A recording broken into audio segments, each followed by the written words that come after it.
An airplane can fly 900 miles in 3 hours when it's traveling with the wind. However, the return trip against the wind takes 5 hours. Find the speed of the plane in still air and the speed of the wind. Now, this is our first uniform motion problem. We don't know exactly how we're going to go about setting up the tables and solving it. However, because it's a word problem, we're going to start with our let statements, and we should be able to write those even if we don't know the rest of the problem yet. In the last sentence, it says, find the speed of the plane in still air and the speed of the wind. Those are the two things that it's asking us for, so those are going to be our let statements. Let's write them down. Let the speed of the plane in still air be x, and let the speed of the wind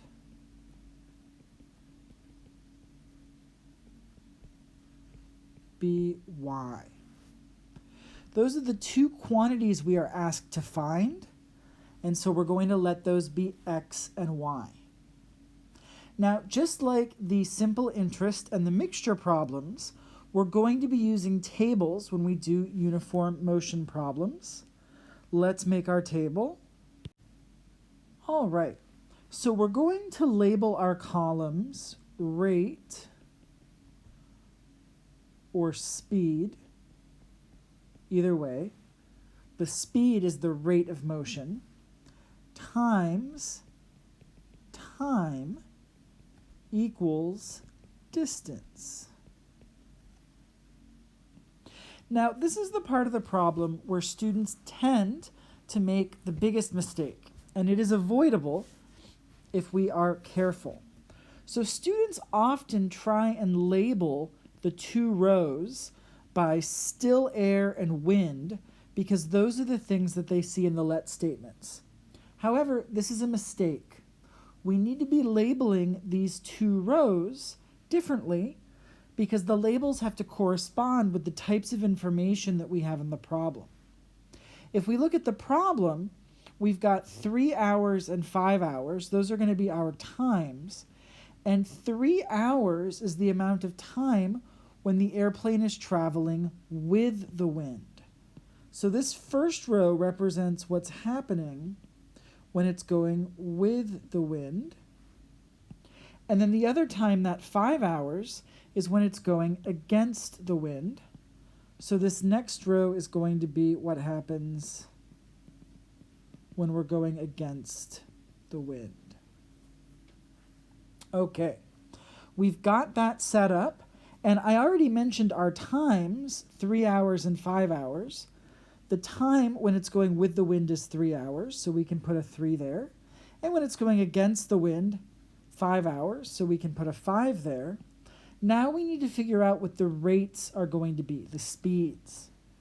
And this is another situation where students generally make mistakes if they're not being thoughtful.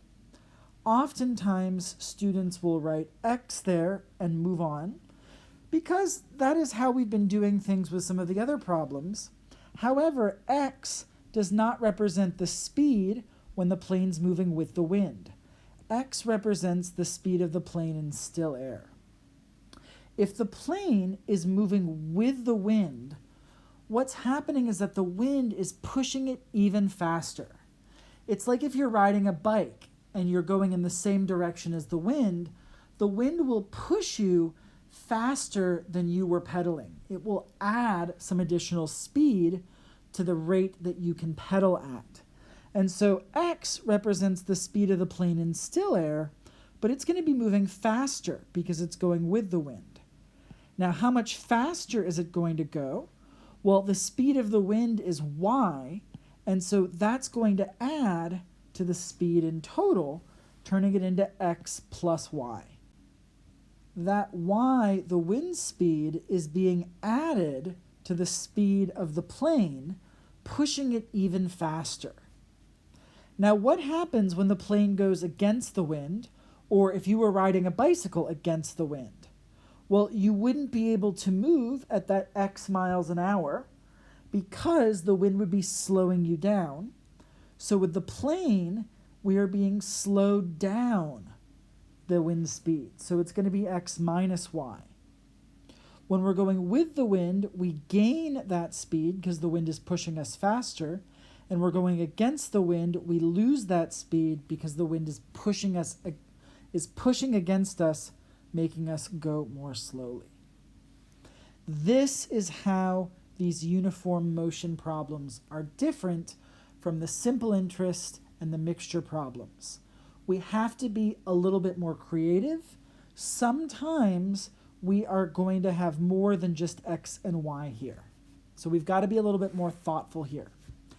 This is actually why we do the uniform motion problems after the interest and the mixture problems. The interest and mixture problems get students used to this whole process, setting up a table to organize information. And once we have practice with that, then we can move on to the problems that make us think a little bit because they're not set up in exactly the same way. Now, the next step is very similar to what we've seen. To figure out what goes in the third column, we've got to multiply what's in the first and second columns. If we take x plus y and multiply it by 3, that gives us 3x plus 3y. And in the next row, x minus y times 5 is going to be 5x minus 5y. Now that we've filled out our table, we have to make our system of equations to solve. What information haven't we used yet? Well, there's one piece of information we haven't used, 900 miles. What distance does that represent? The distance that it's going with the wind? The distance that it's going against the wind? The sum of those two? In this case, it actually represents both of the distances because it goes 900 miles when it's traveling with the wind, and then it makes a return trip, which means it goes back that same distance. So in this case, both of these distances are going to be equal to 900. So our equations are going to be 3x plus 3y equals 900, and 5x minus 5y equals 900 as well. Now, we want to solve these two equations, the system of equations. We can use substitution or elimination, but both of those are going to be a little bit complicated if we leave things like this, because we have all of these coefficients and the fact that 5 is not a multiple of 3.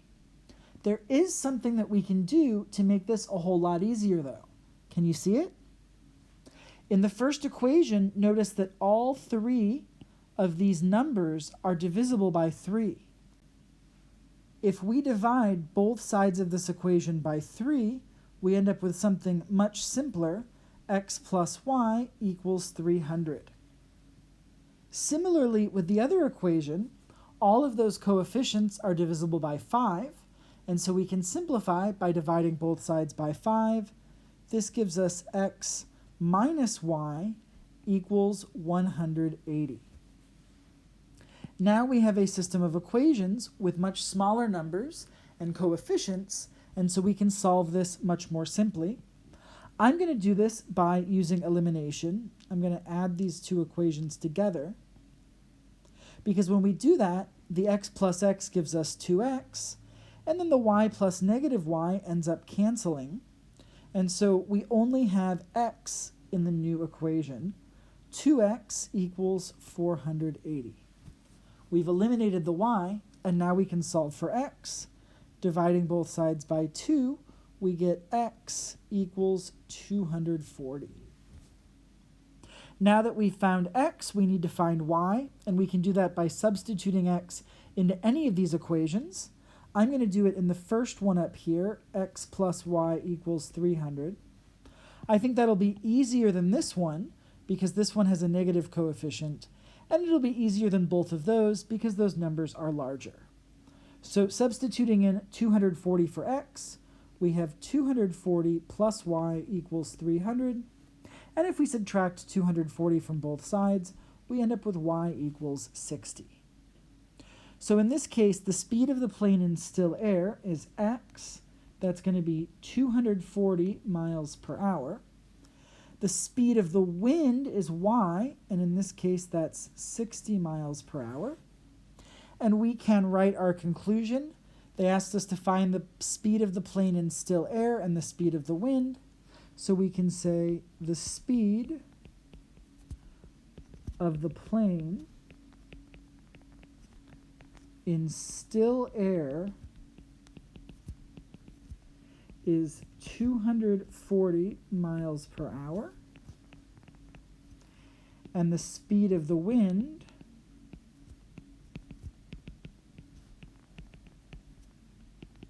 is 60 miles per hour. And that is our final answer.